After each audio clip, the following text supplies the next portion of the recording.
नमस्कार दोस्तों, मैं संतोष पटेल स्वागत करता हूं आपके अपने YouTube चैनल डिजिटल भंडार पर। आज की वीडियो में हम CPCT एग्जाम सितंबर 2022 के लिए कंप्यूटर के इम्पोर्टेंट क्वेश्चंस को समझने वाले हैं।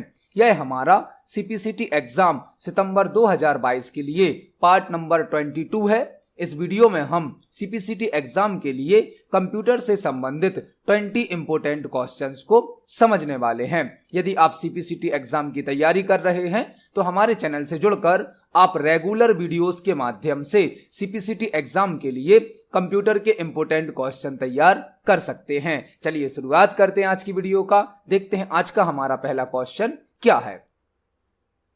पहला क्वेश्चन हमसे पूछा गया है, MS एक्सेल में सेल कंटेंट को एडिट करने के लिए किस फंक्शन की का उपयोग किया जाता है। MS एक्सेल में सेल कंटेंट को एडिट करने के लिए किस फंक्शन की का उपयोग किया जाता है। यह क्वेश्चन MS एक्सेल से पूछा गया है।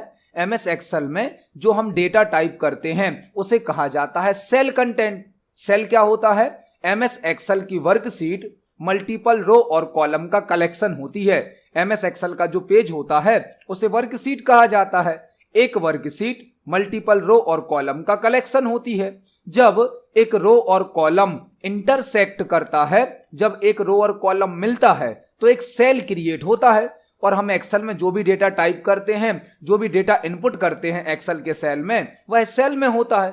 सेल एक्सेल में एक सबसे छोटा एलिमेंट होता है। जो भी हम वर्क करते हैं, जो भी डेटा इनपुट करते हैं, वह सेल में होता है।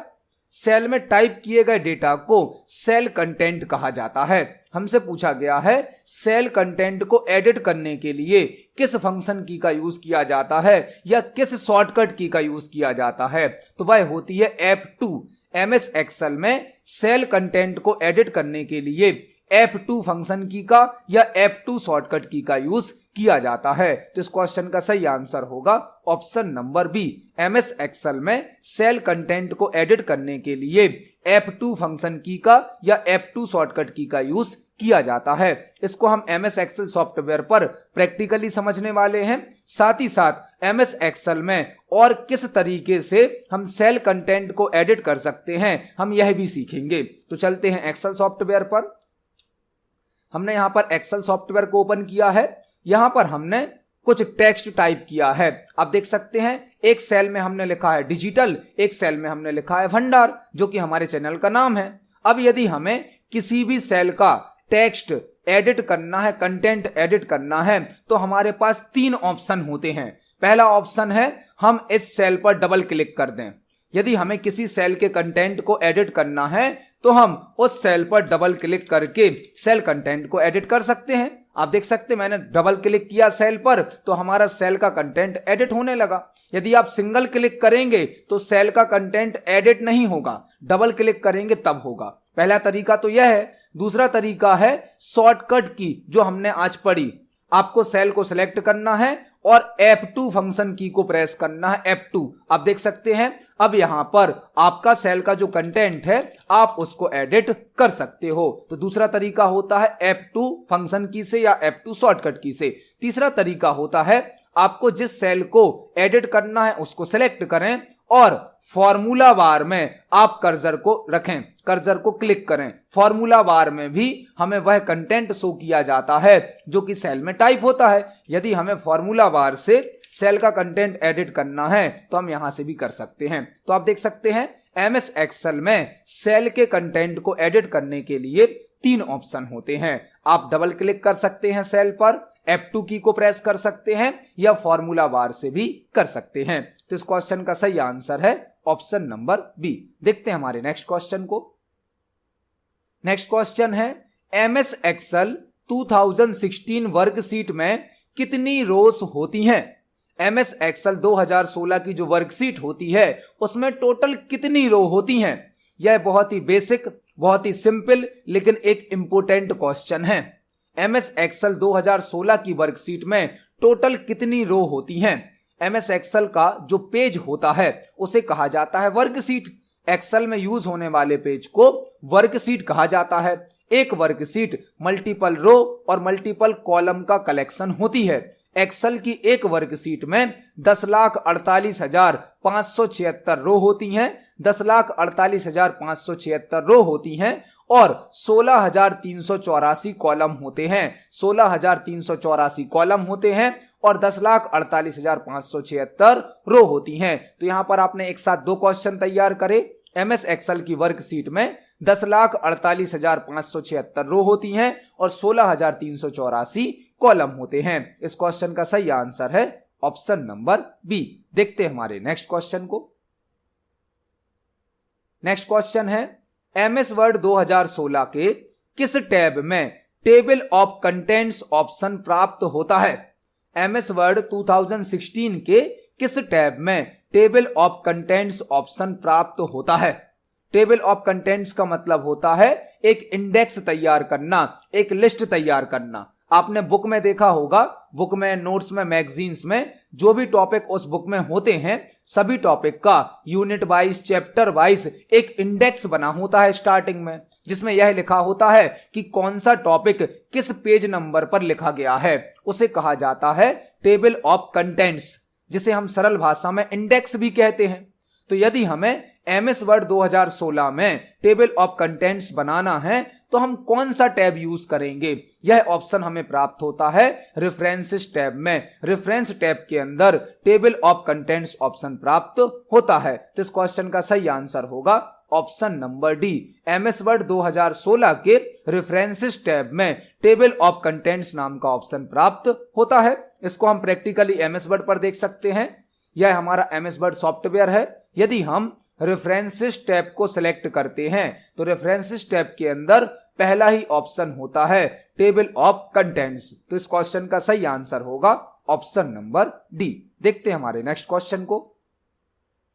नेक्स्ट क्वेश्चन है ई कॉमर्स में B2B का फुल फॉर्म क्या होता है? ई कॉमर्स में B2B का फुल फॉर्म क्या होता है? यहां पर आपको 3-4 क्वेश्चन तैयार करने मिलेंगे।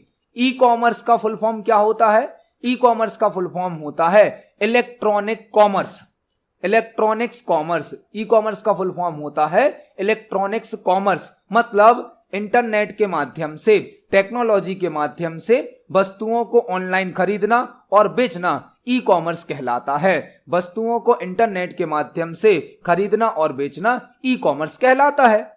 ई कॉमर्स के अलग अलग टाइप होते हैं, अलग अलग मॉडल होते हैं। B2B, B2C, C2B, C2C, वह हमसे यहां पर पूछे गए हैं। पहला मॉडल हमसे पूछा गया है B2B का फुल फॉर्म क्या होता है? तो B2B का फुल फॉर्म होता है business to business. Business to business मतलब जब एक बिजनेसमैन या एक बिजनेस एंटिटी किसी दूसरी बिजनेस एंटिटी को कोई वस्तु सेल करती है तो उसे कहा जाता है B2B, बिजनेस टू बिजनेस। एक होता है B2C, B2C मतलब business to consumer, business to consumer मतलब जब कोई दुकानदार ग्राहक को वस्तु बेचता है तो उसे कहा जाता है B2C।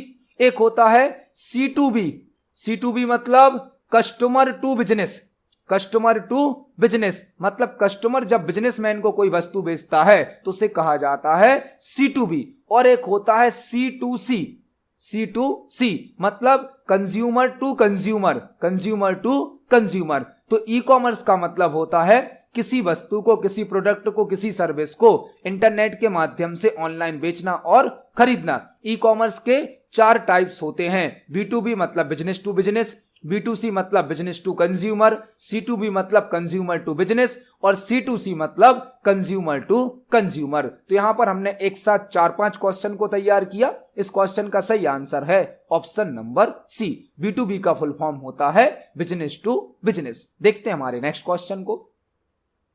नेक्स्ट क्वेश्चन है निम्न में से कौन एक प्रोटोकॉल का एग्जाम्पल नहीं है?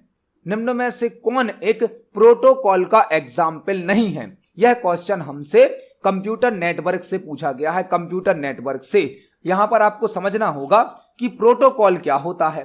प्रोटोकॉल का मतलब होता है कुछ रूल्स रेगुलेशन, कुछ रूल्स रेगुलेशन को कहा जाता है प्रोटोकॉल। नेटवर्क में जब सेंडर और रिसीवर कम्युनिकेशन करते हैं, सूचनाओं का आदान प्रदान करते हैं, तो उसके लिए कुछ प्रोटोकॉल यूज किए जाते हैं, कुछ नियम कानून यूज किए जाते हैं, उन्हें कहा जाता है प्रोटोकॉल।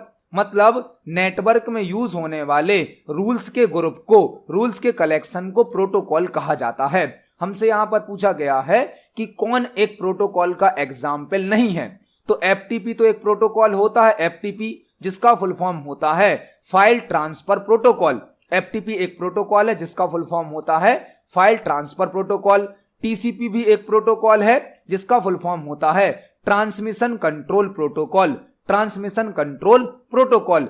एचटीटीपी भी एक प्रोटोकॉल है, एचटीटीपी जिसका फुल फॉर्म होता है hyper text transfer protocol, hyper text transfer protocol. लेकिन एएमडी कोई प्रोटोकॉल नहीं है। एएमडी एक कंपनी है जो कि प्रोसेसर को बनाती है। एएमडी का रिलेशनशिप प्रोसेसर से है और एएमडी का फुल फॉर्म होता है advanced micro device, advanced micro device. AMD एक कंपनी है जो कि प्रोसेसर को बनाती है और एएमडी का फुल फॉर्म होता है एडवांस्ड माइक्रो डिवाइस। तो इस क्वेश्चन का सही आंसर होगा option number B, AMD protocol का एग्जाम्पल नहीं है। देखते हैं हमारे नेक्स्ट क्वेश्चन को।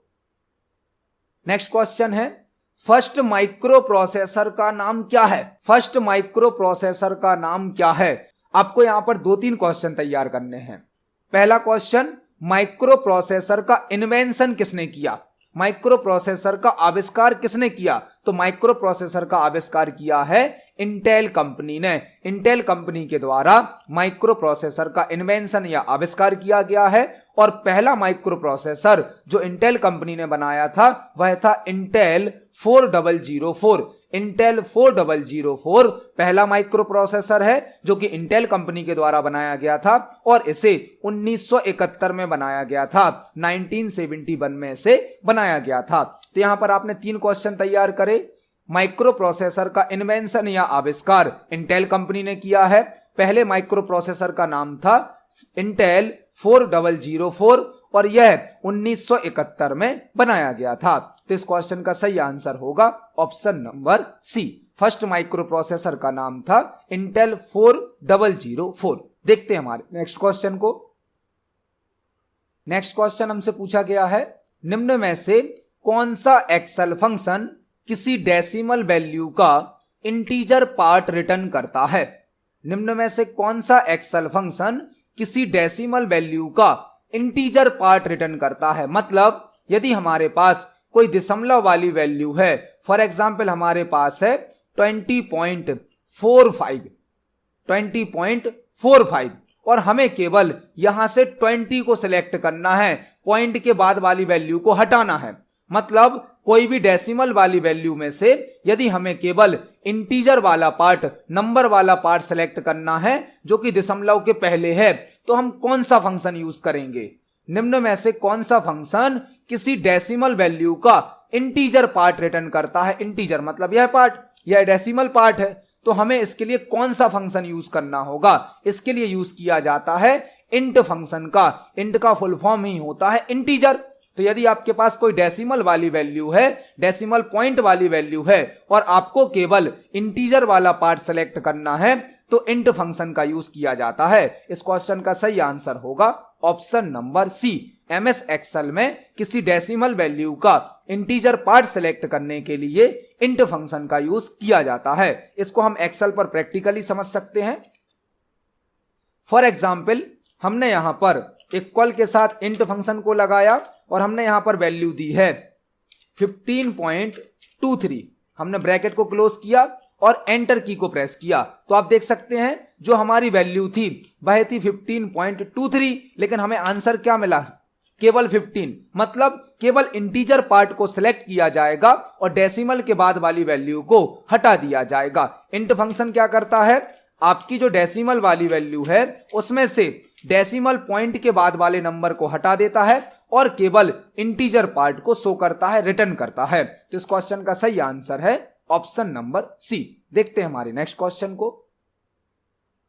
नेक्स्ट क्वेश्चन है जीमेल में फाइल अटैचमेंट साइज कितनी होती है? जीमेल में फाइल अटैचमेंट साइज कितनी होती है? जब आप जीमेल से कोई ईमेल सेंड करते हैं, किसी को ईमेल भेजते हैं, तो ईमेल में हमें एक ऑप्शन दिया जाता है अटैचमेंट का। अटैचमेंट का मतलब है हम ईमेल के साथ किसी फाइल को अटैच करके सेंड कर सकते हैं। जीमेल में जब हम कोई ईमेल सेंड करते हैं तो हमें एक ऑप्शन दिया जाता है अटैचमेंट, जिसके द्वारा हम किसी फाइल को अटैच कर सकते हैं। हमसे यहां पर क्वेश्चन पूछा गया है, यदि हम जीमेल में कोई फाइल अटैच करते हैं तो उसकी मैक्सिमम साइज कितनी होती है, मतलब हम कितनी साइज तक की फाइल को अटैच कर सकते हैं। तो जीमेल में जो अटैचमेंट की साइज होती है वह होती है 25 MB। जीमेल में हम 25 MB तक की फाइल को अटैच कर सकते हैं। तो इस क्वेश्चन का सही आंसर होगा ऑप्शन नंबर डी। जीमेल के साथ जब हम कोई ईमेल भेजते हैं तो उसमें फाइल अटैचमेंट की मैक्सिमम साइज होती है 25 MB, मतलब 25 MB। तो इस क्वेश्चन का सही आंसर होगा ऑप्शन नंबर डी। देखते हैं हमारे नेक्स्ट क्वेश्चन को। नेक्स्ट क्वेश्चन है, ईमेल अकाउंट में सेंड किए गए ईमेल को किस फोल्डर में स्टोर किया जाता है?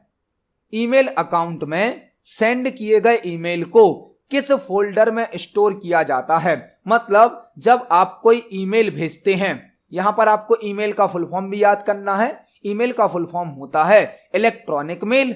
इलेक्ट्रॉनिक मेल, जब आप कोई ईमेल भेज देते हैं तो वह ईमेल किस फोल्डर में स्टोर हो जाता है, हमें यहां पर बताना है।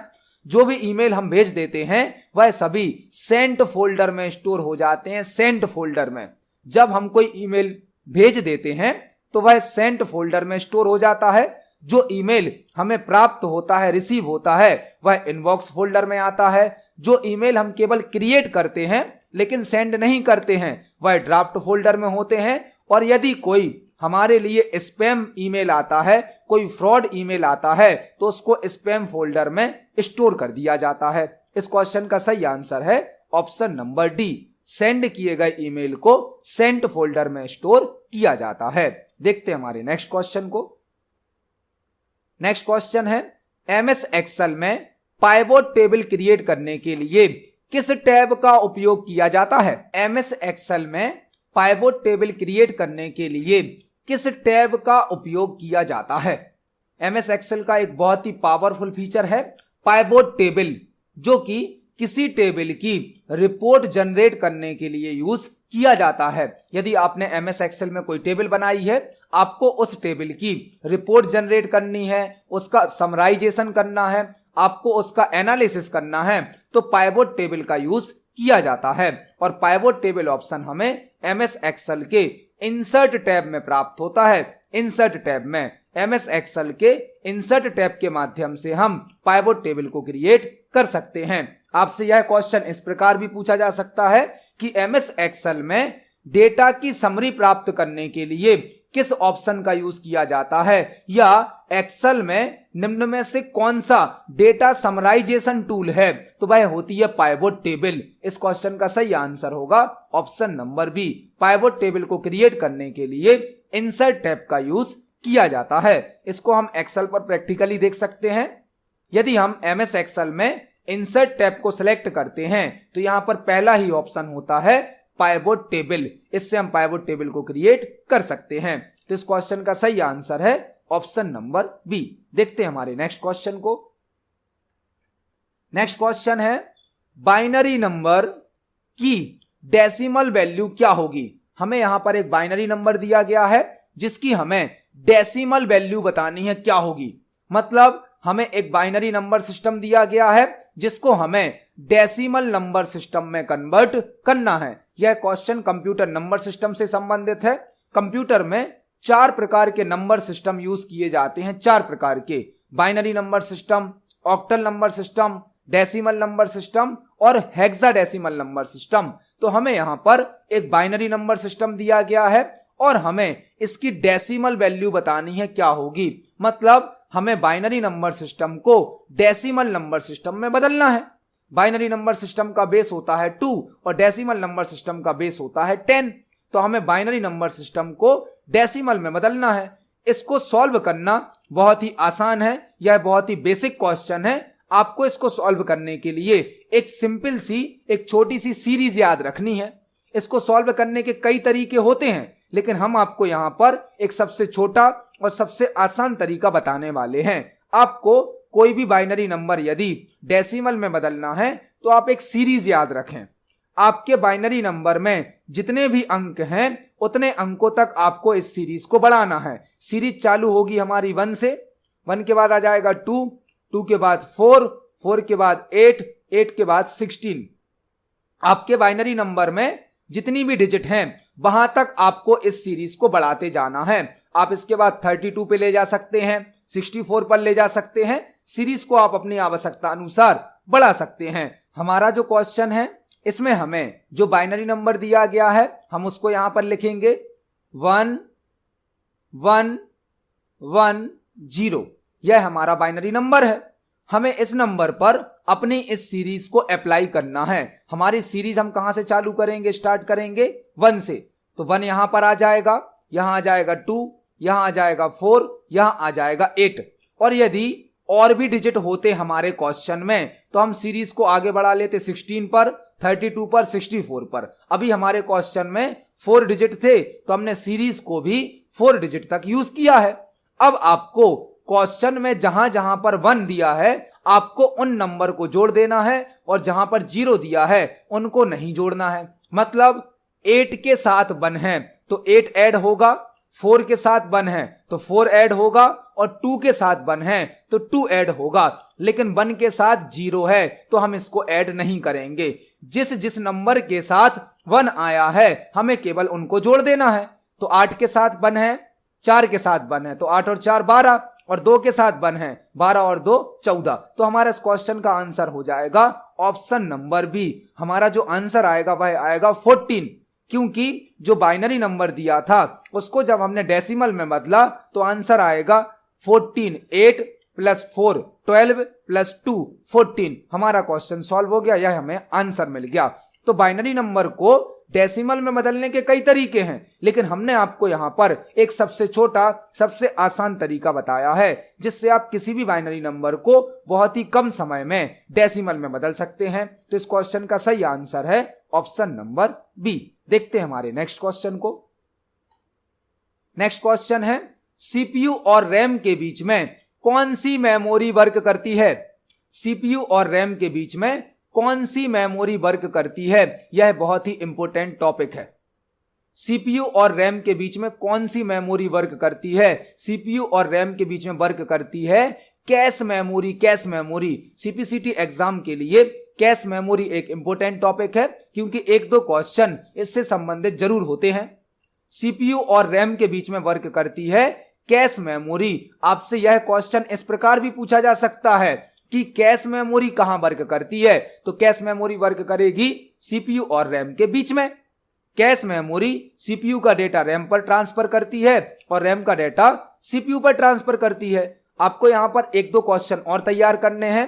सीपीयू का full form central processing unit होता है, रैम का full form random access memory होता है, रोम का full form read only memory होता है। और रजिस्टर कंप्यूटर के अंदर सबसे छोटी और सबसे अधिक फास्ट मेमोरी होती है। कंप्यूटर में सबसे छोटी और सबसे फास्ट मेमोरी होती है रजिस्टर, उसके बाद होती है कैश मेमोरी। तो इस क्वेश्चन का सही आंसर है ऑप्शन नंबर डी। सीपीयू और रैम के बीच में कैश मेमोरी वर्क करती है। देखते हैं हमारे नेक्स्ट क्वेश्चन को। नेक्स्ट क्वेश्चन है सीआरटी का फुल फॉर्म क्या होता है? सीआरटी का फुल फॉर्म क्या होता है? यह आउटपुट डिवाइस से संबंधित क्वेश्चन है। आउटपुट डिवाइस से संबंधित। आउटपुट डिवाइस में जो मॉनिटर होता है, मॉनिटर जो कि हमें सॉफ्ट कॉपी आउटपुट प्रदान करता है। मॉनिटर एक आउटपुट डिवाइस है जो कि हमें सॉफ्ट कॉपी आउटपुट प्रदान करता है। मॉनिटर का एक टाइप होता है सीआरटी। मॉनिटर का एक टाइप होता है सीआरटी, जिसका फुल फॉर्म होता है cathode ray tube. Cathode ray tube CRT का फुल फॉर्म होता है कैथोड रे ट्यूब, जो कि एक मॉनिटर का टाइप है। और मॉनिटर एक आउटपुट डिवाइस है जो कि हमें सॉफ्ट कॉपी आउटपुट प्रदान करता है। मॉनिटर के और भी टाइप होते हैं, जैसे कि एलसीडी मॉनिटर, जिसका फुल फॉर्म होता है liquid crystal display. Liquid crystal display. एक मॉनिटर होता है एलईडी मॉनिटर, जिसका फुल फॉर्म होता है light emitting diode. Light emitting diode. तो सीआरटी, एलसीडी, एलईडी मॉनिटर के टाइप हैं। सीआरटी का फुल फॉर्म होता है कैथोड रे ट्यूब, एलसीडी का फुल फॉर्म होता है लिक्विड क्रिस्टल डिस्प्ले, एलईडी का फुल फॉर्म होता है लाइट एमिटिंग डायोड। तो इस क्वेश्चन का सही आंसर है ऑप्शन नंबर बी। देखते हैं हमारे नेक्स्ट क्वेश्चन को। नेक्स्ट क्वेश्चन है, निम्न में से किस आउटपुट डिवाइस का उपयोग वेक्टर ग्राफिक्स को प्रिंट करने के लिए किया जाता है?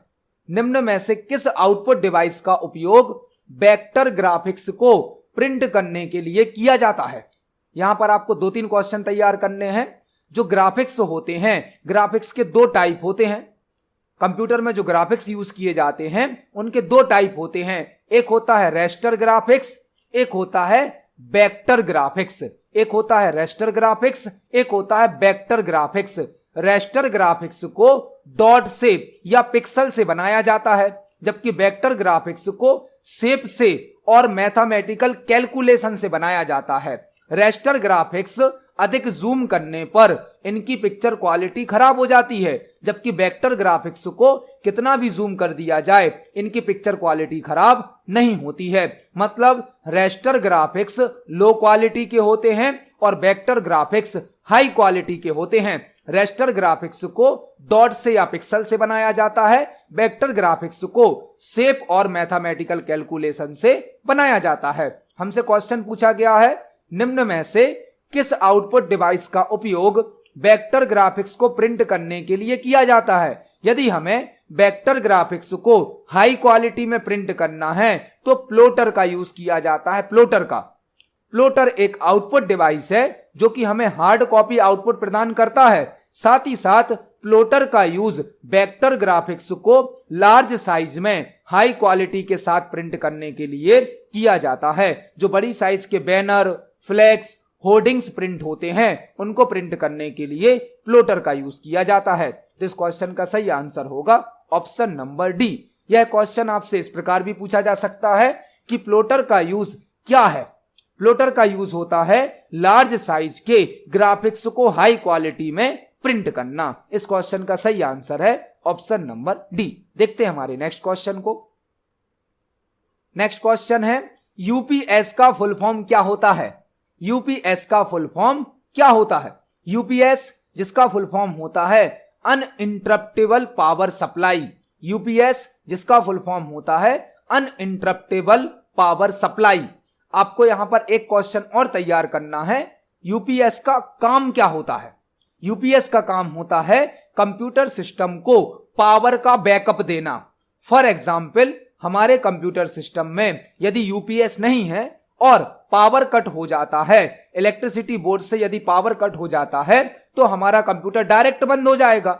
हमें कंप्यूटर को यदि डायरेक्ट बंद होने से बचाना है, रोकना है, कंप्यूटर को पावर का बैकअप देना है, तो यूपीएस का यूज किया जाता है। आपसे यह क्वेश्चन इस प्रकार भी पूछा जा सकता है कि कंप्यूटर सिस्टम को पावर का बैकअप कौन देता है? वह देता है यूपीएस। और यूपीएस का फुल फॉर्म क्या होगा? Uninterruptible power supply. Uninterruptible power supply. जब पावर कट होता है तो इंटरप्ट आ जाता है, रुकावट आ जाती है, कंप्यूटर सिस्टम बंद हो जाता है। उसको हटाने के लिए यूपीएस का यूज किया जाता है। मतलब अनइंटरप्टेबल पावर सप्लाई। यदि इलेक्ट्रिसिटी बोर्ड से पावर कट भी हो जाता है तो थोड़ी देर तक हमारा कंप्यूटर सिस्टम यूपीएस पर रन हो सकता है। यूपीएस का फुल फॉर्म होता है अनइंटरप्टेबल पावर सप्लाई। इस क्वेश्चन का सही आंसर है ऑप्शन नंबर सी। देखते हैं हमारे नेक्स्ट क्वेश्चन को। नेक्स्ट क्वेश्चन है, एसएमपीएस का फुल फॉर्म क्या होता है? एसएमपीएस का फुल फॉर्म क्या होता है? एसएमपीएस कंप्यूटर सिस्टम में जो पावर सप्लाई होती है उसे कहा जाता है एसएमपीएस। कंप्यूटर सिस्टम में जो पावर सप्लाई होती है उसे कहा जाता है एसएमपीएस। और एसएमपीएस का फुल फॉर्म होता है switched mode power supply. SMPS जो कि कंप्यूटर सिस्टम की पावर सप्लाई होती है और इसका फुल फॉर्म होता है स्विच्ड मोड पावर सप्लाई। तो इस क्वेश्चन का सही आंसर है ऑप्शन नंबर बी। एसएमपीएस का फुल फॉर्म होता है स्विच्ड मोड पावर सप्लाई। देखते हैं हमारे नेक्स्ट क्वेश्चन को। नेक्स्ट क्वेश्चन है, निम्न में से कौन सोर्स कोड को ऑब्जेक्ट कोड में कन्वर्ट करता है? निम्न में से कौन सोर्स कोड को ऑब्जेक्ट कोड में कन्वर्ट करता है? यह क्वेश्चन प्रोग्रामिंग से कोडिंग से संबंधित है। सोर्स कोड क्या होता है, आपको यहां पर 3-4 क्वेश्चन तैयार करने मिलेंगे। सोर्स कोड क्या होता है, हाई लेवल लैंग्वेज में लिखे गए कोड को या हाई लेवल लैंग्वेज में लिखे गए प्रोग्राम को सोर्स कोड कहा जाता है। हाई लेवल लैंग्वेज में लिखे गए प्रोग्राम को या हाई लेवल लैंग्वेज में लिखे गए कोड को सोर्स कोड कहा जाता है। और इस सोर्स कोड को ऑब्जेक्ट कोड में बदलने के लिए कंपाइलर का यूज किया जाता है। कंपाइलर क्या है, कंपाइलर एक लैंग्वेज ट्रांसलेटर है, एक लैंग्वेज प्रोसेसर है जो कि हाई लेवल लैंग्वेज में लिखे गए प्रोग्राम को एक साथ एक ही बार में हाई लेवल लैंग्वेज से लो लेवल लैंग्वेज में कन्वर्ट कर देता है। और कंपाइलर इस हाई लेवल लैंग्वेज में लिखे गए प्रोग्राम का ऑब्जेक्ट कोड बनाता है, लेकिन इंटरप्रेटर हाई लेवल लैंग्वेज को लो लेवल लैंग्वेज में कन्वर्ट तो करेगा, लाइन बाय लाइन करेगा, एक एक लाइन करके करेगा, और इंटरप्रेटर ऑब्जेक्ट कोड नहीं बनाता है। कंपाइलर और इंटरप्रेटर दोनों ही लैंग्वेज ट्रांसलेटर हैं, दोनों ही हाई लेवल लैंग्वेज के प्रोग्राम को लो लेवल लैंग्वेज में बदलते हैं, लेकिन कंपाइलर एक साथ कंप्लीट प्रोग्राम को बदलता है, जबकि इंटरप्रेटर प्रोग्राम को line by line high level language से लो लेवल लैंग्वेज में बदलता है। और कंपाइलर ऑब्जेक्ट कोड बनाता है, जबकि इंटरप्रेटर ऑब्जेक्ट कोड नहीं बनाता है। तो इस क्वेश्चन का सही आंसर होगा option number A. Source code को ऑब्जेक्ट कोड में कंपाइलर कन्वर्ट करता है। देखते हैं हमारे नेक्स्ट क्वेश्चन को। नेक्स्ट क्वेश्चन है, वेब ब्राउजर में डाउनलोड लिस्ट ओपन करने के लिए किस शॉर्टकट की का उपयोग किया जाता है। वेब ब्राउजर में डाउनलोड लिस्ट ओपन करने के लिए किस शॉर्टकट की का यूज किया जाता है।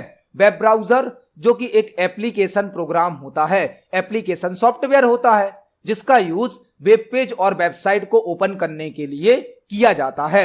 वेब ब्राउजर एक एप्लीकेशन सॉफ्टवेयर होता है जिसका यूज वेब पेज और वेबसाइट को ओपन करने के लिए किया जाता है, जैसे कि Google Chrome, internet explorer, opera mini, Mozilla Firefox, यह सभी वेब ब्राउजर होते हैं। हमसे पूछा गया है वेब ब्राउजर में डाउनलोड लिस्ट ओपन करने के लिए कौन सी शॉर्टकट की यूज की जाती है। मतलब आपने अपने ब्राउजर से अभी कौन कौन सी फाइल्स को डाउनलोड किया है, यदि हमें वह लिस्ट देखनी है, हमें डाउनलोड फोल्डर की लिस्ट ओपन करनी है, तो कौन सी शॉर्टकट की यूज होगी। उसके लिए यूज किया जाता है Ctrl+J का। Ctrl+J से हम ब्राउजर में डाउनलोड लिस्ट को ओपन कर सकते हैं, Ctrl+J से। यहां पर आपको 3 क्वेश्चन और तैयार करने हैं। Ctrl+H से ब्राउजर में हिस्ट्री लिस्ट ओपन हो जाती है, हिस्ट्री लिस्ट। Ctrl+H से हिस्ट्री लिस्ट ओपन होती है। Ctrl+U से वेब पेज का सोर्स कोड ओपन होता है। सोर्स कोड, जो भी वेब पेज या वेबसाइट अभी आपके कंप्यूटर पर खुली है, उसकी कोडिंग, उसका सोर्स कोड देखने के लिए Ctrl+U का यूज किया जाता है। और Ctrl+D से हम ओपन वेब पेज को फेवरेट या बुकमार्क में ऐड कर सकते हैं, फेवरेट या बुकमार्क में ऐड कर सकते हैं। तो यहां पर एक साथ हमने वेब ब्राउजर की 4 शॉर्टकट की को समझा। Ctrl+J डाउनलोड लिस्ट के लिए, Ctrl+H हिस्ट्री लिस्ट के लिए, Ctrl+U सोर्स कोड को ओपन करने के लिए, और Ctrl+D वेब पेज को बुकमार्क या फेवरेट में ऐड करने के लिए। तो इस क्वेश्चन का सही आंसर है ऑप्शन नंबर ए। देखते हैं हमारे नेक्स्ट क्वेश्चन को। नेक्स्ट क्वेश्चन है, MS वर्ड में डिफॉल्ट टेक्स्ट रैपिंग क्या होती है।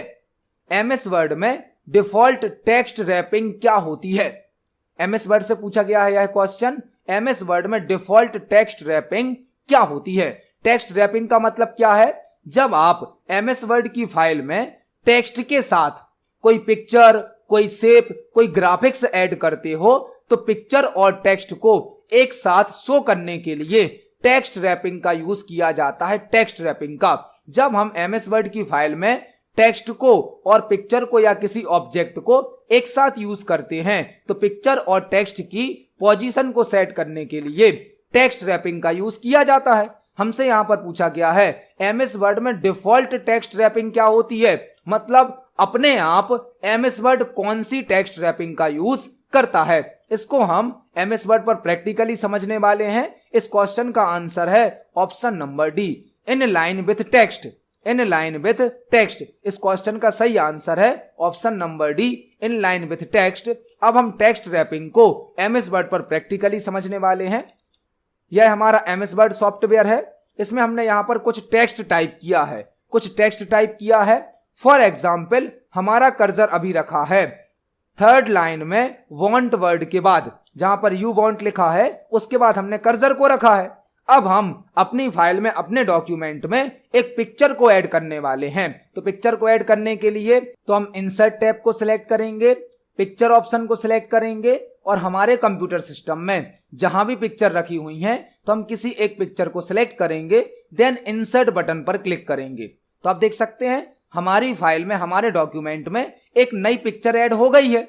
और यह पिक्चर कहां पर ऐड हुई है? जहां पर हमारा कर्सर था। हमने यू वांट के बाद अपने कर्सर को प्लेस किया था। तो आप देख सकते हैं जो पिक्चर ऐड हुई है वह वहां पर हुई है जहां पर हमारा कर्सर था, और कर्सर के बाद जो मैटर था वह नीचे ट्रांसफर हो गया है। यदि हम इस पिक्चर को छोटा करते हैं, इसकी साइज को कम करते हैं, तो आप देखेंगे कि पिक्चर जो हमारी आई है वह उसी लाइन में आई है जिस लाइन में हमारा कर्सर था, और उस वर्ड के बाद आई है जिस वर्ड के बाद हमारा कर्सर था। मतलब इंसर्ट होने वाली पिक्चर उसी प्लेस पर आती है जहां पर हमारा कर्सर होता है। और आप देखेंगे तो उसी लाइन में पिक्चर आई है जिस लाइन में हमारा कर्सर था। यह होती है टेक्स्ट रैपिंग, और बाय डिफॉल्ट होती है यहां पर in line with text. In line with text का मतलब क्या है? जिस लाइन में हमारा कर्सर था उसी में पिक्चर आएगी, सेम लाइन में। और भी यहां पर कई प्रकार की रैपिंग होती हैं, जैसे कि square, tight, through, top and bottom, behind text, in front of text. कई प्रकार की टेक्स्ट रैपिंग होती हैं, लेकिन बाय डिफॉल्ट कौन सी टेक्स्ट रैपिंग होती है? In line with text. तो पिक्चर को टेक्स्ट के साथ ऐड करने के लिए, शो करने के लिए टेक्स्ट रैपिंग का यूज किया जाता है, और डिफॉल्ट टेक्स्ट रैपिंग होती है इन लाइन विथ टेक्स्ट। तो इस क्वेश्चन का सही आंसर है ऑप्शन नंबर डी। देखते हैं हमारे नेक्स्ट क्वेश्चन को। नेक्स्ट क्वेश्चन है एमएस एक्सेल में रो को इंसर्ट करने के लिए किस शॉर्टकट की का उपयोग किया जाता है? एमएस एक्सेल में रो को इंसर्ट करने के लिए किस शॉर्टकट की का उपयोग किया जाता है? एमएस एक्सेल की एक वर्कशीट में मल्टीपल रो होती हैं, मल्टीपल कॉलम होते हैं, लेकिन कुछ कंडीशन में हमें नई रो इंसर्ट करनी होती है या नया कॉलम इंसर्ट करना होता है। तो हमसे यहां पर पूछा गया है यदि हमें रो को इंसर्ट करना है तो कौन सी शॉर्टकट की यूज होगी? एमएस एक्सेल में रो को इंसर्ट करने के लिए ऑल्ट आई आर का यूज किया जाता है, ऑल्ट आई आर। और कॉलम को इंसर्ट करने के लिए ऑल्ट आई सी का यूज किया जाता है, ऑल्ट आई सी। ऑल्ट आई सी से एक्सेल में कॉलम इंसर्ट होता है और ऑल्ट आई आर से एक्सेल में रो इंसर्ट होती है। तो इस क्वेश्चन का सही आंसर होगा ऑप्शन नंबर बी। इसको हम एक्सेल पर प्रैक्टिकली देख सकते हैं। फॉर एग्जाम्पल हमने यहां पर इस कॉलम पर कर्सर रखा है, डी कॉलम पर, और हमने ऑल्ट आई सी को प्रेस किया, ऑल्ट आई सी, ऑल्ट आई सी। तो आप देख सकते हैं एक नया कॉलम इंसर्ट हो रहा है ऑल्ट आई सी से। और यदि हम थर्ड नंबर की रो पर कर्सर रखे हैं, हमने यहां पर ऑल्ट आई आर को प्रेस किया, ऑल्ट आई आर, तो आप देख सकते हैं एक नई रो इंसर्ट हो रही है। ऑल्ट आई आर से रो इंसर्ट होती है और ऑल्ट आई सी से कॉलम इंसर्ट होता है। तो इस क्वेश्चन का सही आंसर है ऑप्शन नंबर बी। आज की वीडियो में हमने सीपीसीटी एग्जाम के लिए कंप्यूटर के 20 इंपोर्टेंट क्वेश्चंस को समझा है। जब हम एक क्वेश्चन को समझते हैं तो उससे संबंधित हमें 2-3 क्वेश्चन और भी तैयार करने मिलते हैं। आप सभी क्वेश्चंस को पढ़ें, समझें। यदि आपका कोई क्वेश्चन है, कोई डाउट है तो कमेंट सेक्शन में जरूर पूछें। वीडियो पसंद आती है तो वीडियो को लाइक करें, ज्यादा से ज्यादा शेयर करें। मिलते हैं अगली वीडियो में। धन्यवाद।